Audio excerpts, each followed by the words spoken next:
On est parti pour la correction de la question 4. Alors je lis le document.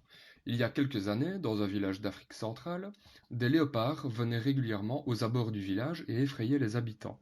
Puis, durant 2 années, les léopards beaucoup moins nombreux dans la région ne s'approchèrent plus du village. Les habitants s'en réjouirent, mais pas longtemps. En effet, le maïs étant leur aliment de base, les villageois furent menacés de famine par manque de nourriture.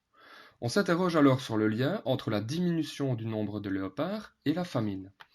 Et la question, c'est expliquer le lien entre la diminution du nombre de léopards et la famine au village. Alors on peut retenir plusieurs informations de ce document. Premièrement, les villageois se nourrissent de maïs, qui est un aliment de base pour eux. Et deuxièmement, lorsque les léopards furent de moins en moins nombreux, ils risquèrent la famine par manque de maïs. Alors, la question à se poser en tant que scientifique, c'est quel est le lien entre la raréfaction des léopards et le fait qu'il n'y ait pratiquement plus de maïs? Pour répondre à cette question, on va d'abord analyser les documents. Le premier document que je vous présente, c'est les plants de maïs. Tout simplement, il n'y a rien de compliqué, on voit juste qu'un plant de maïs pousse. Il y a des jeunes pousses, et puis elles grandissent, et deviennent des plants à maturité. Et ensuite, on nous propose les principales proies du léopard. Donc, le premier document témoigne de la croissance des plants de maïs et le deuxième document nous donne les animaux mangés par le léopard. Ensuite, on nous présente ce document-ci. On voit plusieurs informations. Directement, on peut voir qu'il s'agit du gnou, du zèbre, de la gazelle, des rongeurs et des oiseaux.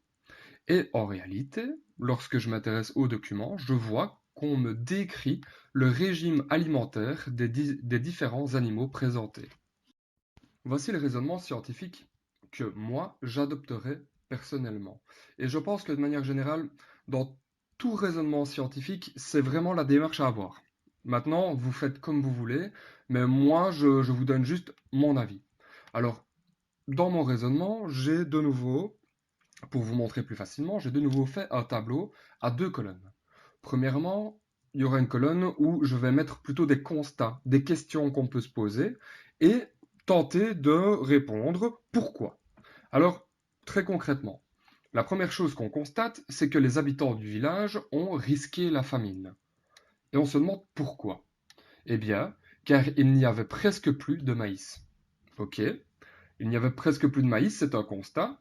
Mais pourquoi n'y avait-il presque plus de maïs? Parce que les plants de maïs avaient presque totalement disparu. On est d'accord jusque-là. Et alors, maintenant, on peut se reposer une question par rapport à ce constat. Comment expliquer la quasi-disparition des plants de maïs? Et alors là, on peut dire que ceux-ci ont été très probablement mangés en grande quantité. Et la toute dernière question à se poser, c'est qui mange ces plants de maïs-là? Eh bien, pour y répondre, on va se servir des documents. Rappelez-vous, on nous présentait le gnou, le zèbre, la gazelle, les rongeurs et les oiseaux. On va commencer par le gnou. Le gnou, on sait qu'il mange des herbes sèches, de l'avoine, etc. Mais mange-t-il du maïs? Eh bien non. Il ne mange pas de maïs, il ne mange ni de graines de maïs, ni de plants de maïs adultes. Donc, le gnou n'a rien à voir dans l'histoire. Ensuite, je passe au zèbre. Est-ce que le zèbre mange du maïs? Je regarde, je m'intéresse à son régime alimentaire, et je constate que lui non plus, eh bien, il ne mange pas de maïs. Donc, il n'y a rien à faire. Si les plants de maïs ont disparu, c'est pas de sa faute, ni de la faute du gnou. Et alors, je m'intéresse maintenant à la gazelle. Je lis les différentes informations, et là, je vois que la gazelle mange des jeunes pousses de maïs. Donc, quelque part, je me dis, tiens, c'est certainement ou peut-être à cause de la gazelle que les plants de maïs ont disparu, étant donné que la gazelle en mange. Ensuite, je passe aux rongeurs. Et là, qu'est-ce que je constate? Eh bien, je constate, en lisant le document, que les rongeurs se nourrissent de grains de maïs. Donc forcément, il n'y a pas de plante de maïs adulte s'il n'y a pas forcément de graines au départ. Et dernièrement, je m'intéresse aux oiseaux et je constate, en lisant le document, que les oiseaux ne se nourrissent pas de maïs. Et donc, je me pose la question, qui pourrait être responsable de la quasi-disparition du maïs? Eh bien, il n'y a pas photo. Soit c'est à cause des gazelles, soit c'est à cause des rongeurs. Et donc, ok. Les plants de maïs ont disparu, il n'y en a plus, les gens sont dans la famine, en tout cas dans la quasi-famine. Pourquoi? C'est à cause soit des gazelles, soit des rongeurs. Mais quel est le lien avec la disparition des léopards? Et c'est à ce moment-ci que je vais de nouveau m'intéresser au deuxième document que je vous avais présenté dès le départ. Donc, il s'agit des principales proies du léopard. Alors, qu'est-ce que je peux constater? Premièrement, au niveau des proies consommées par le léopard, 25% d'entre elles sont des gazelles. Deuxièmement, 5% des proies du léopard sont des rongeurs.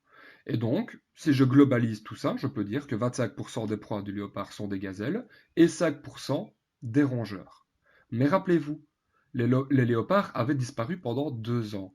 Donc, quelque part, je peux me dire, si les léopards disparaissent, il y aura davantage de gazelles et de rongeurs, étant donné que ces animaux sont des proies du léopard.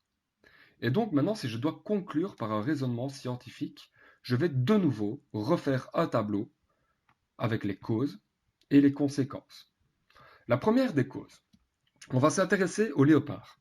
Je me dis une chose, les léopards disparaissent. Quelle est la conséquence de cela?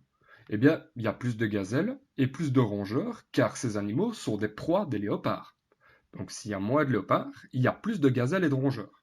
Ensuite, je me dis, ok, il y a plus de rongeurs. Et qu'est-ce que ça va entraîner comme conséquence?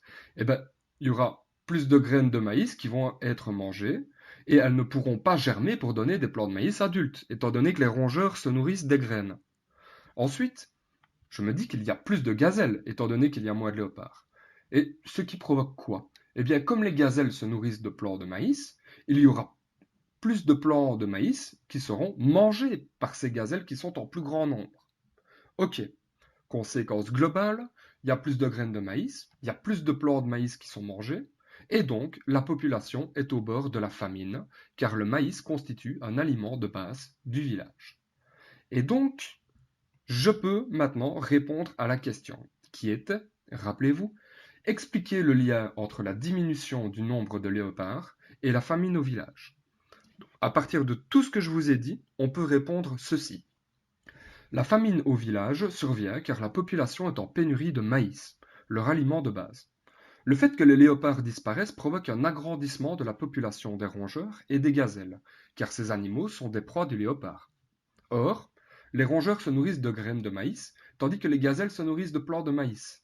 Une plus grande partie des récoltes de maïs, donc les graines et les plants adultes, sont mangées et les habitants en possèdent donc moins, ce qui est à l'origine de la famine du village. J'ai donc répondu à la question 4.